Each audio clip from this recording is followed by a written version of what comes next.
매주 화요일 여야 청년 정치인들이 정치 무공을 겨룹니다. 용장호투 오랜만에 완전체로 돌아왔습니다. 용장호투의 장해찬 국민의힘 청년 최고위원 나오셨고요. 네, 안녕하세요. 장해찬입니다. 용을 맡고 있는 용해인 기본소득당 상임대표 함께합니다. 안녕하세요. 네, 안녕하세요. 용해인입니다. 네, 3주 만이죠. 2주, 네. 2주 쉬고 3주째가 되는 주죠 오늘. 예, 그렇습니다. 김용남, 김행 두 분과 빠진 자리는 같이 했었고요. 앞으로는 웬만하면 안 빠지도록 노력하겠습니다. 네. 예. 자, 오늘 우리 장해찬 최고가 오랜만에 오셔서 갖고 온 주제는 이화영 전 경기 평화부지사 민주당 사법 리스크가 재점화되는 거 아니냐? 진술 번복 논란으로 이런 주제를 갖고 오셨어요. 네. 그리고 오늘 이제 이화영 전 부지사의 재판이 또 진행이 되었잖아요. 네, 오늘 있었습니다. 오늘 아주 굉장히 이색적인, 이례적인, 좀 보기 드문 이런 장면이 법정에서 연출이 됐습니다. 네. 자, 최근에 옥중 서신도 공개되고 진술 번복 논란도 있는데 인권 침해가 우려된다. 민주당에서는 이렇게 얘기를 했고 여당에서는 이거는 회유 압박이다. 박범계 장관이 찾아갔잖아요. 검찰 수원지검. 이런 얘기를 하셨는데 자, 이 주제 왜 주목해야 되는지 일단 말씀을 좀 해주시죠. 오늘 재판장에서 이 나왔던 대사 하나를 제가 소개해드리고 싶습니다. 당신 정신 똑바로 차려요. 이 대사는 이화영 전 부지사의 배우자가 이 재판장 방청석에서 이화영 전 부지사에게 소리친 대사입니다. 네. 그러니까 이 변호인단이 있는데 배우자는 변호인단을 해임하겠다고 하고 당사자인 이화영 전 부지사는 변호인단 해임은 내 뜻이 아니다. 계속 변호 받겠다고 하면서 실랑이가 일어났거든요. 네. 그 재판 도중에 이 당사자와 가족의 의견이 갈려서 서로 뭐 일종의 싸움을 하고 언성이 높아지는 건 정말 보기 드문 일인데요. 왜 이 이야기를 하느냐? 이게 단순한 가십거리가 아니라 언론 보도에 따르면 이재명 대표의 최측근 수도권 현역 의원이 최근 용인에 있는 이화영 전 부지사 자택 근처에서 가족 그러니까 이 배우자를 만났고 그 만난 시점 이후에 배우자가 이 탄원서도 민주당에 써주고 그리고 이화영 전 부지사를 만나서 옥중 서신도 그 다음날 나오게 하고 이 방북 자금에 대해서 이재명 대표에게 보고했다고 했던 이화영 전 부지사의 입장이 그때부터 좀 바뀌었거든요. 그리고 오늘 재판에서 배우자와 이화영 전 부지사 사이에 변호인단 해임을 놓고 갈등이 일어난 겁니다.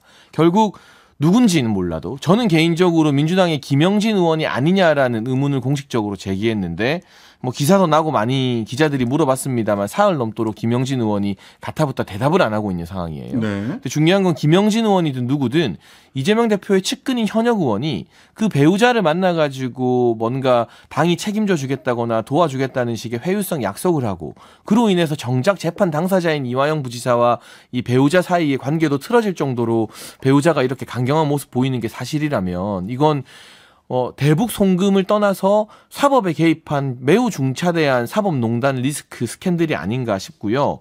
국민들께서는 이재명 대표가 그 김영진 의원 또는 또 다른 측근 의원을 이화영 전 부지사에게 지시해서 보낸 것인지 아니면 측근이란 의원들이 그냥 개별적으로 이재명 대표에게 충성하기 위해서 말 안 하고 찾아간 것인지도 궁금할 것 같고 그 만난 자리에서 어떤 회유를 했는지 만약 부적절한 약속을 했다면 예를 들어 이재명이 대통령이 되어서 이화영을 사면 복권시켜주고 높은 자리도 챙겨주겠다. 당신들 가족의 생계를 우리가 책임지겠다. 이런 약속이라면 대단히 부적절하죠. 대체 어느 정도 발언과 약속을 했기에 이화영 전 부지사가 남편 뜻도 따르지 않고 변호인단에 해임하고 하는지 누구를 보냈는지 누가 왜 보냈는지 가서 무슨 이야기를 했는지를 반드시 알아내야 한다. 이걸 그냥 어물쩡 넘기게 되면 권력이 정치인들이 이 재판에 개입해서 당사자를 회유한 중대한 스캔들이기 때문에 이 부분을 좀 집중해야 될 것 같아서 오늘 재판과 함께 소식을 들고 왔습니다. 네, 두 가지 부분인데요. 만났다면 누가 만났느냐? 만나서 이화영 씨의 부인을 만났느냐? 만났다면 누가 만났느냐? 만나서 무슨 얘기를 했느냐? 이런 게 하나가 규명돼야 될 것 같고, 그다음에 아까 그 부분은 언론을 통해서는 이화영 씨는 이화영 전 부지사, 이화영 씨라고 뭐라고 너무 길어. 씨라고 하죠. 네, 이화영 씨는 진술을 번복했다라고 하는 것은 언론이 검찰 측한테 받은 얘기인 것 같아요. 근데 또 본인의 자필 서신은 너는 진술 번복한 적 없다. 그리고 검찰 측에서는 우리가 확보한 것과 다르다. 여기까지가 이제 나와 있는 거고 내가 진술을 번복했다 안 했다라는 얘기를 이화영 씨가 본인의 입으로 얘기하지는 않았다라는 것까지가 이제 사실관계니까요. 그 부분은 또 추가로 확인이 필요한 부분인 것 같습니다.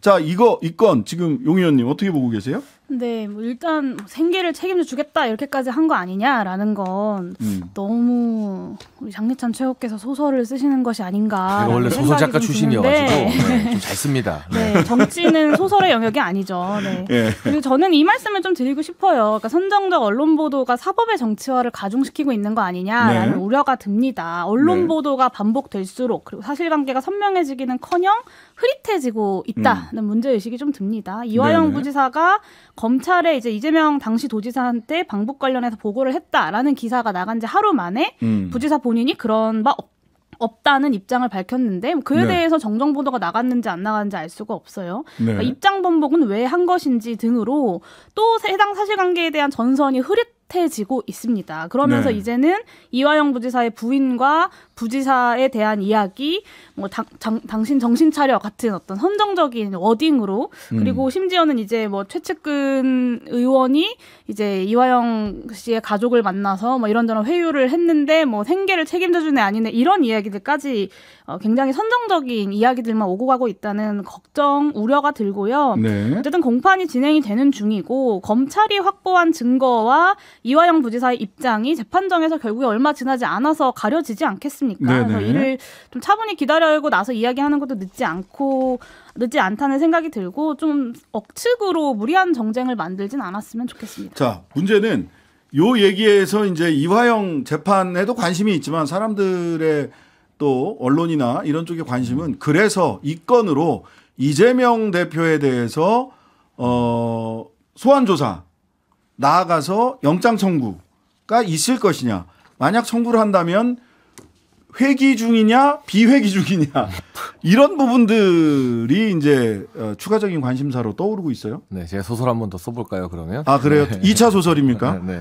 조심조심 써주셔야 돼요. 네, 근데. 저는 어쨌거나 그럴 가능성이 있다고 의혹을 제기한 것인데 지금 네. 문제는 최초에 이제 이재명 대표의 측근이 용인모처에서 이화영 전 부지사, 이화영 씨 가족을 만났다는 보도에 대해서 아니면 아니라고 민주당이 펄쩍 때리는데 민주당 차원의 공보 대응이 안 나왔어요. 네. 그게 뭐 오보다. 언론 보도가 사실과 틀리다는 대응이 전혀 안 나왔고 이후에 제가 이거 김영진 의원 아니냐. 왜냐하면 7인의 소속의 최측근 중에서 현재 고위당직 맡고 있는 사람이 김영진 의원이 유일하기 때문에 네. 또 수원에 지역구를 두고 있고 이것도 김영진 의원이 사흘째 묵묵부답이에요. 네. 저희가 알고 있는 민주당은 맞다 해도 아니라고 우기는데 이건 뭐 저의 정치적 사견입니다만 네. 아무런 대응조차 하지 않고 묵묵부답인 게 김영진 의원 정도 되는 인물이 이화영 씨 가족을 만나긴 만났구나 하는 의혹에 지금 불을 붙이고 있는 셈이잖아요. 네. 이건 굉장히 중요한 사안이기 때문에 이 사법과 관련된 회유설은 민주당이 빨리 뭐 기면 기다 아니면 아니다 입장 정리를 해줄 필요가 있다는 말씀을 우선 드리고요. 이 영장 청구와 관련해서 지금 한 가지 더 중요한 게 피의자 신문조서에서 이화영 씨가 인정을 했다가 옥중서신에서 부인을 했다 이거와 별개로 이화영 씨의 변호인단도 지난주 재판에서 이 500만 달러 스마트팜에 대해서는 의뢰인인 이화영 씨의 입장 변화가 없지만 300만 달러 이재명 대표 방북 비용과 관련해서는 이거에 대해서 약간의 변동이 있다는 식으로 변호인단이 재판장에서 직접 이야기를 했습니다. 미세한 변화가 있다. 이렇게 워딩은 그렇게 나왔던 것 그 같아요. 부분 때문에 변호인에. 아마 오늘 이화영 씨 배우자가 그 변호인단은 사임시켜야 된다라고 했고 이화영 씨가 아니다 나는 계속 변호 받겠다라고 한 주요 포인트인 것 같은데요. 지금 사실상 이화영 씨 제외하면 돈을 준 당사자인 김성태 전 쌍방울 회장 그리고 그때 대북 송금 보고를 받았던 국정원 직원이 있다고 합니다. 그 당시 만들었던 국정원 문건과 현직 국정원 직원의 진술까지 다 나온 마당이기 때문에 저는 검찰이 소환 조사 이후에 영장 청구를 안 할래야 안 할 수가 없는 사안이라고 보고 있고 개인적으로는 대장동 관련했던 1차 영장보다 영장 실질 심사를 받게 됐을 때 이번 대북 송금 영장이 발부 가능성이 훨씬 높지 않을까. 그래서 이재명 대표나 민주당 측에서도 이걸 정당하다고 해야 될지 정당하지 않다고 해야 될지 또 해프닝이 막 일어나게 될 것 같습니다. 이재명 대표는 누구를 알았냐 몰랐냐 보고를 받았냐 안 받았냐 이걸로 영장 계속 받고 수사받고 이러는 거예요. 자 어쨌든 자 요 부분 용 의원님한테는 요거까지 여쭤보고 그다음에 다음 주제로 넘어가겠습니다. 자 민주당 혁신위원회에서는 국회의원 체포동의안 표결을 기명으로 바꿔야 된다라는 얘기가 나왔어요. 네, 일단 그 얘기를 좀 먼저 드려야 될 것 같은데, 그러니까 7년 동안 논의해오던 고속도로 종점이 갑자기 윤석열 대통령 취임 이후 직후에 네. 변경됐는데 거기에 영부인 일가의 땅이 있다. 네. 이것에 대한 야당의 의혹 제기는 사과하라고 하는데 뭐 본인들의 의혹 제기는 소설이어도 상관이 없나요? 저는 좀 아, 정치인들의 이거는 제가 진짜 소설이라는 말의 게 아니라 무게를 좀 잘 아셨으면 좋겠고요. 소설 쓴다고 하시니까 예. 제 직업을 빗대서 농담을 하는 거죠. 네, 소설 네. 쓰시지 말라는 얘기를 이게 하는 진짜 겁니다. 소설이라는 게 아닙니다. 그리고 불체포 특권 관련돼서 기명투표 이야기는 제가 이 자리에서도 그렇고 굉장히 여러 번 말씀을 드린 겁니다. 그래서 저도 늦어도 다음 주 중에는 좀 이 불체포 특권의 합리적인 개정 방안에 대한 법안을 좀 발의하려고 하는데요. 네네. 기명투표에 저는 기본적으로 찬성하고요. 그 여타 인사에 대한 표결과는 좀 다르기 때문에 네. 한권 분립에 대한 문제이고 실제로 해외에서도 독일에서도 기명투표를 하고 있는 걸로 알고 있습니다. 그래서 이런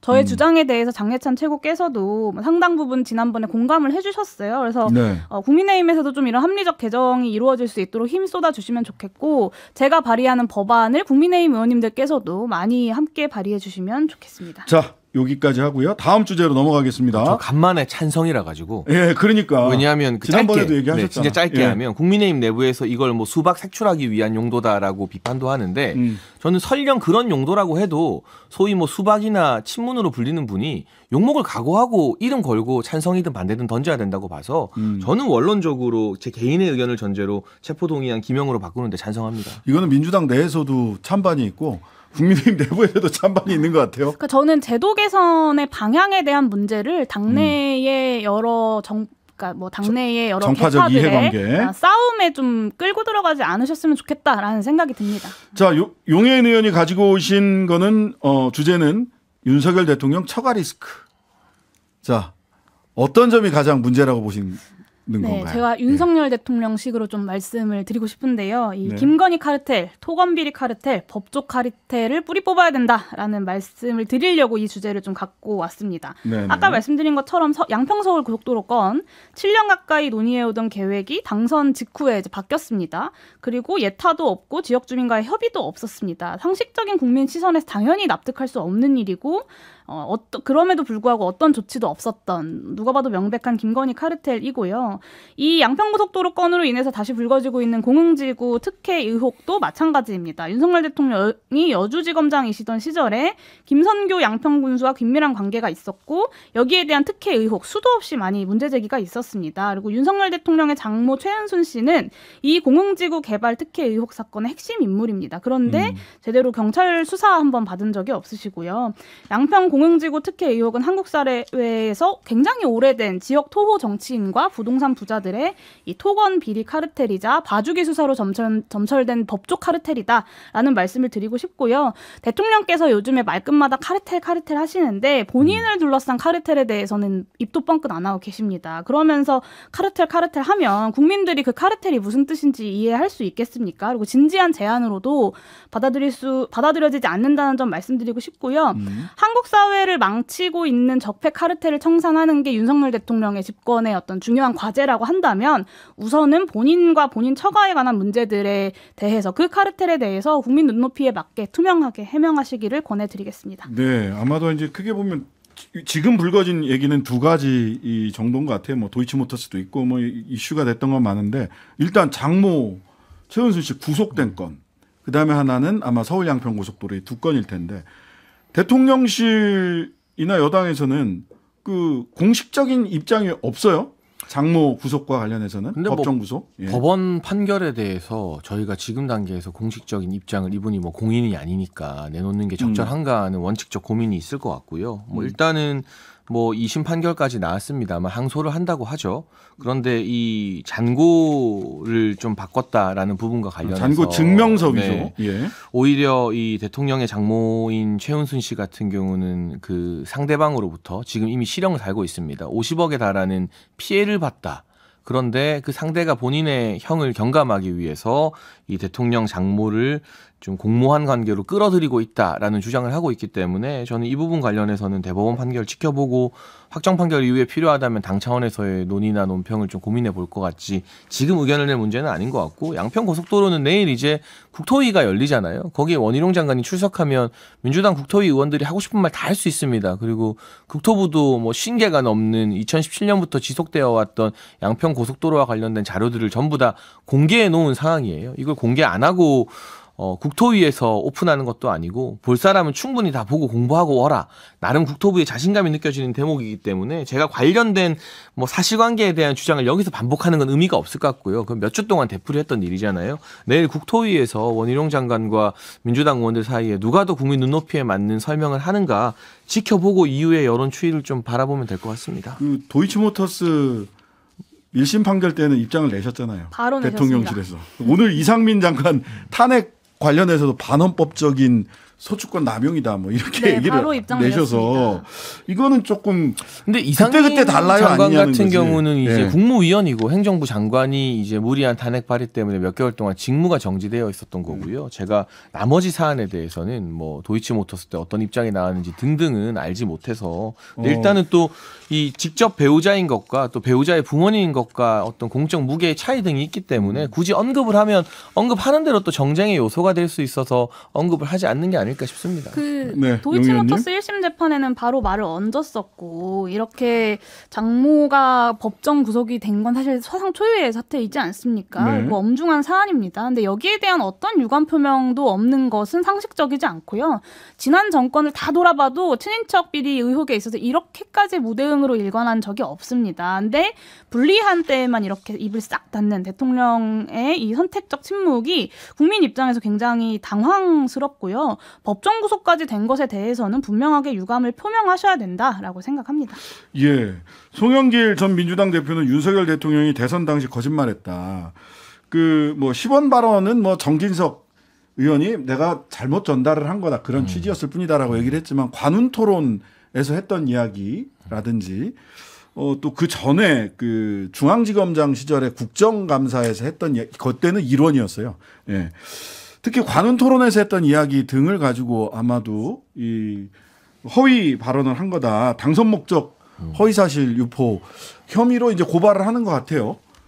이거는 어떻게 보셨어요? 일단 저는 이 법적인 문제에 대해서 제가 뭐 자세한 내용을 알고 있지는 못하나 적어도 제가 파악한 바로는 해당 장고 증명 조작 위조로 이 대통령의 장모라는 최은수 씨가 금전적인 이득을 보기보다는 오히려 그 안모 씨 지금 실형을 받은 사람한테 제가 마무리하고 마무리하고 요거는 이제 판결문에 나온 얘기는 정리를 하고 가야 돼요. 오히려 50억 상당의 피해를 봤다라는 입장인 것으로 알고 있어서 이 입장이 대법원에서 관철되는지 안 되는지를 좀 지켜봐야 될 것 같고요. 예, 그럼 사실 관계 판사는 이득 본 사람이 최은수 씨가 이득을 봤다라고 항소심 재판장은 그렇게 보셨어요. 그러니까 안모 씨가 아니라 최은수 씨 이제 변호인 측에서는 그게 아니다라고 하고 있는 입장이기 때문에 그리고 제가 제 이게 법률가로서 드리는 말씀인데요. 그 대법원에서는 그런 사실관계는 심리 대상이 아닙니다. 법률 적용을 잘했느냐 잘못했느냐만 보기 때문에 그 사실관계는 아마 바뀌기는 쉽지 않아 보입니다. 예. 네, 저희도 그 대법원에서 사실심 다루지 않는다는 것 정도는 아는데 이재명 대표 2심에서 징역 유죄 나왔다가 대법원에서 바뀐 케이스 등등 뭐 저도 이걸 전문가가 아니라서 잘 모르겠습니다만 어쨌거나 그 50억 상당의 오히려 피해를 봤다라는 입장을 변호인 측이 고소하고 있기 때문에 그 부분을 계속 어느 정도 확정 판결이 나오니 좀 지켜봐야겠고 송영길 전 대표는 그냥 돈키호테처럼 본인이 이제 정치 탄압을 받는다라는 프레임을 만들기 위해서 그냥 마구잡이로 대통령 일가를 공격하는 것 같은데요. 이게 대통령 일가에 대한 또는 그 대통령 장모님에 대한 재판 결과와 무관하게 이 돈봉투 사건 같은 경우는 정치 탄압성 수사는 전혀 아니고 민주당 내 인사인 이정근 전 사무부총장의 녹취록과 진술로 수사가 진행되었다는 점, 정부나 뭐 여당 차원에서 이 수사 없는 단서를 만들어내서 뭔가 기획해낸 흔적이 전혀 없다는 점을 미루어 보면 이런 행동들이 글쎄요 정치적으로 나중에 영치금 받는 데는 좀 도움될지 몰라도 이 재판의 본질과는 전혀 상관이 없어 보이는 방향 같습니다. 네, 이재명 대표가 후보 시절에 이야기했었던 기억나지 않는다라는 문장으로 허위사실 유포로 지금 재판받고 있지 않습니까? 윤석열 당시 후보가 장모에 대해 했던 말 또한 이번 장모의 법정 구속에 비추어 봤을 때 그리고 판결문상의 사실관계에 비추어 봤을 때 명백히 허위사실 유포가 의심되는 표현이고요. 그래서 윤석열 대통령이 수사 대상이 되지 않는 것이 불소추 특권에 의거해서 그런 건지 아니면 그래서 임기가 끝나면 수사에 착수할 것인지 아니면 이 사안이 선거법 위반에 해당되지 않는다 한다고 판단하는 건지 아니면 그냥 수사를 안 하고 있는 건지 이거에 대해서 검찰과 경찰이 좀 명확하게 해명해야 된다고 봅니다. 네. 이전에 검찰들도 특정 시기를 좀 문제 삼으면서 수사 개시 시점들을 밝혀오곤 하지 않았습니까? 그래서 네. 이 정도는 검찰이 밝혀줘야 공정성에 대한 시비가 사라질 거라고 보고요. 물론 이제 송영길 전 대표가 지금 이 상황에서 이런 이야기를 하는 것은 좀 부적절하다고 봅니다. 그러니까 자신들에게 쏟아지고 있는 의혹에 대해서 명확히 입장을 밝히시고 검찰 수사를 성실히 받는 게 이제 본인이 해야 할 일일 텐데 저는 좀 그 얘기도 동시에 하고 싶어요. 그러니까 검찰이 명단 흘리기 같은 거 언론에 할 시간 있으면 빠르게 네. 송영길 전 대표 수사 좀 했으면 좋겠습니다. 그러니까 이렇게나 기소가 지연되고 있는 상황이 저는 좀 이해가 가지 않고 검찰이 무능해서 그런 건지 아니면 정치적인 어떤 계산을 하고 있는 건지 아니면 둘 다인 건지 결국엔 드러날 수밖에 없다라는 점을 좀 말씀드리고 싶습니다. 자, 시간이 다 됐는데요. 특별감찰관이나 민정수석이나 좀 친인척 관리하는 조직이 공적 조직이 있어야 되는 거 아니냐라고 하는 지적들을 언론에서 많이 하고 있습니다. 짧게 장해찬 최고위원님. 근데 이제 특별감찰관 같은 경우는 국회가 합의해서 추천을 하면 그 이후에 절차가 진행되는 것이기 때문에 필요하다? 이건 결국 국회 차원에서 제가 필요하다 안 하다 논의할 게 아니라 이 여야 원내대표나 원내 부대표들이 자주 만나게 되잖아요. 네. 거기서 좀 의미 있는 결과를 내주면 그 부분 이후에는 뭐 고민이 가능하지. 지금 시점에서 국회가 어떤 합의도 못 하고 있는데 말하는 하루 종일 기다려지는 진짜 시사. 평일 저녁 6시 5분 신장식의 뉴스 하이킥.